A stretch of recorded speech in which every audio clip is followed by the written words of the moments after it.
Paimon's exhausted. Paimon definitely didn't expect having to float this far after a full day of filming. So, Chevrolet, why did you take us here? Affirmative. It wasn't anything conclusive, but it should show us a clear way forward. Have you ever heard of someone by the name of Emily? Oh, you mean that famous perfumer? She's a good friend of mine. She's lent me her aid several times in the past to resolve some difficult cases. After I discovered the rainbow rose at the scene of the murder, I sent it to her. After all, she's probably the foremost expert on flowers and scents in all of Fontaine. And then? There was nothing remarkable about the flower or the trace amounts of soil left on it. But according to Emily, the rainbow rose left by the killer was derived from a very rare cultivar. Huh. Paimon didn't know that there were different varieties of rainbow rose. Paimon just thought they grew everywhere in the wild. Flowers that are deliberately cultivated will always show some different features from those that bloom in the wild. We already knew that the rose left at the scene belonged to a special cultivar, but with Emily's expertise, we were able to pinpoint the place where it was first picked from. Oh, Paimon gets it now. So whoever first planted that rainbow rose was probably the killer. Precisely.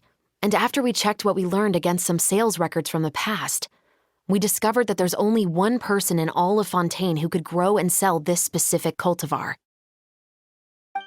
Really? And who is it? It's the novelist. But didn't you say he had an alibi? To be clear, I haven't changed my mind about him. I still don't think he was the one who pulled the trigger. However, that doesn't mean the true culprit never visited him at his home or never purchased a rainbow rose from his garden.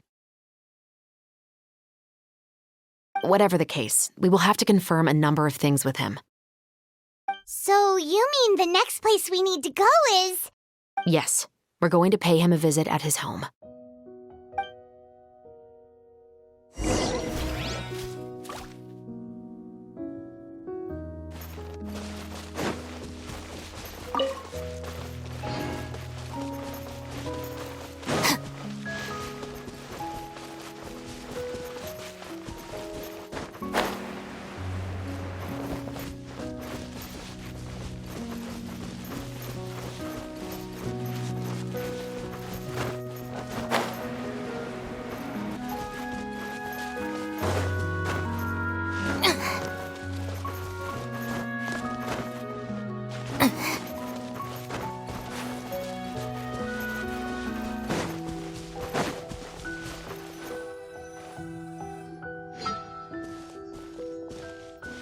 That should be his house. There are so many Gardamex stationed around the place. That's pretty unusual, right? According to what he told me last time we spoke, he hired them so he won't be harassed or disturbed. Huh. So there are a lot of flowers in his garden, but Paimon doesn't think we'll be able to pick one without alerting the Gardamex. Right, which is exactly why I think there has to be a special connection between him and the killer. So, should we knock? Just wait here for now. I'd like to take care of a number of those Gardamex first. But they're so far away. How are you planning to do that? Don't forget, Paimon, I'm actually the real-life captain of the Musketeers.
All clear. Let's go. Wait! Paimon's a little nervous now that we know he could be the killer. Can we go over our plan of action again? I'll go knock on the door and make sure it's safe inside. Once we're sure that we're in the clear, I'll ask him to come with us for a quick round of questioning at the guard's headquarters. Bo rose from his garden for me while I'm talking to him. It'll help the Marachose Phantom confirm Emily's theory. Sure, no problem. Just be careful, Chevreuse.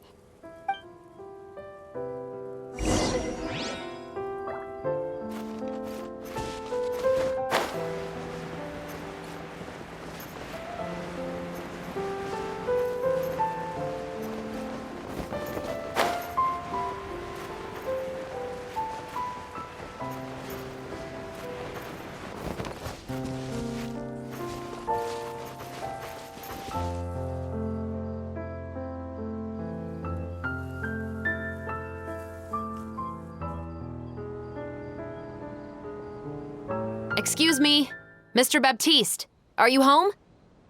Who could it be at this hour? Oh, it's you, Officer Chevreuse. Would you mind accompanying me to the guard's headquarters, Mr. Baptiste? We would like to ask you some questions about a case. Oh, is it still regarding the murder case from before? I cannot confirm or deny that at this time. So it is then. Listen, I need you to come with me, Mr. Baptiste. Miss Chevreuse, I'll save you the trouble. Oh, and you two over there? There's no need for you to pick my flowers either. It's not time for them to bloom yet. Oh! Okay.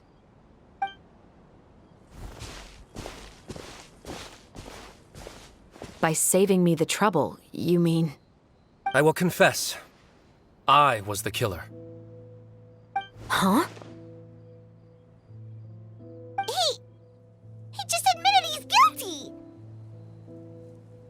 Please relax, everyone. I'm not armed. The musket you're looking for has been buried in my backyard. Then it's my responsibility to inform you, Mr. Baptiste, that everything you say right now will be used as evidence for the inevitable trial. Yes, I am perfectly aware of that. I must say, I hate this feeling. Oh? Is it because I confessed? Or because you've been proven wrong? Both, I suppose. For the same reason as the one I wrote out in my novel, of course. I did it to exact revenge. I know you haven't figured out the link between the two of us. Had you done so, I'd have been taken away to the headquarters alone. Well, You know, I was adopted as a child. I was referring to my birth mother. that was never recorded in the orphanage's records.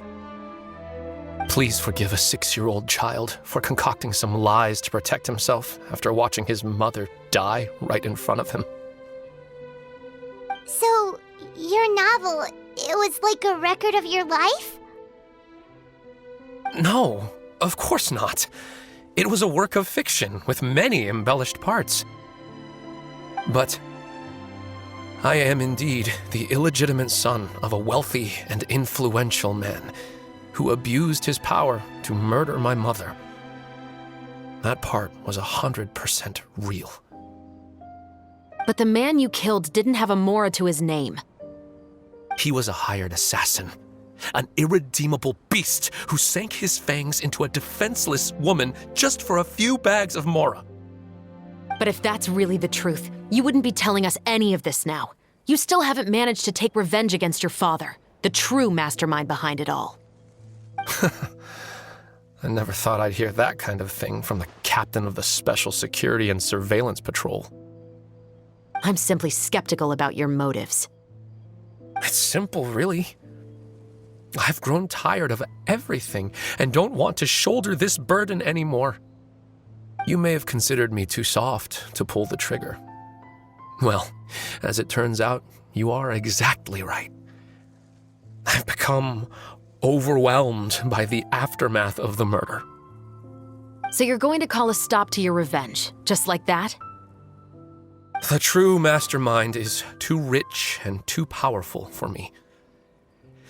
I've accepted that I will never be able to avenge my mother alone. And so what? The characters in your book never gave up. Now, Officer Shavras, I'm the one who has killed a man, aren't I? Are you trying to convince me to commit another crime? What's your father's name? How do you plan to prove the veracity of all of your claims? Well, I'd like to speak with you privately. Sure. Why don't we speak privately at the guard's headquarters? No, it has to be here. I must ensure that we won't be overheard. Fine. Let's talk here. When I said won't be overheard, I meant by anyone. I would like to speak with you and you alone. All right. Let's hear it. Will you really believe what I'm about to say? Well, that depends on what you're going to tell me. Fair enough. Fair enough. Then listen closely.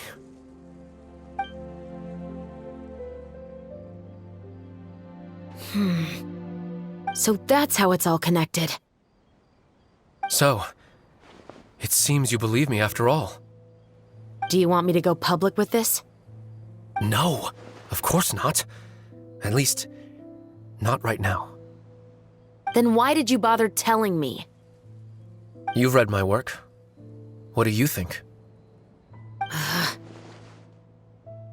Even if you were to go public with all of this right now, he'd simply deny everything. It's been too long. Almost 20 years. Anything that could be used as evidence has long faded away. Even if there might have been a solitary island of truth once upon a time, it has long sunk beneath the waves by now. Justice will never find him. Not if you don't try. I know that as the captain of the Special Security and Surveillance Patrol, you will always stand on the side of justice. But do you really think a cushy life in prison really constitutes justice for him? I bet he could lead an extremely comfortable life in the fortress of Meripede. What are you trying to say? I've been observing you from a distance. Your portrayal of the musketeer was exquisite. Pull the trigger of justice against him. Let the villain get what he deserves. You want me to let you go so you may complete your revenge? No, Officer Shavras. I know that would be impossible. No. What I'd like is for you to perform the deed on my behalf. Oh, Shivra sure is taking her time. What could they be talking about anyway? Oh, Paimon's worried. What if he decided to attack her?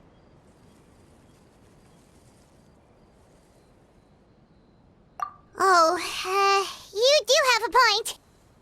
Still, do you have any idea who the rich person might be? And why the novelist doesn't want us to hear what he's saying to Chevreuse?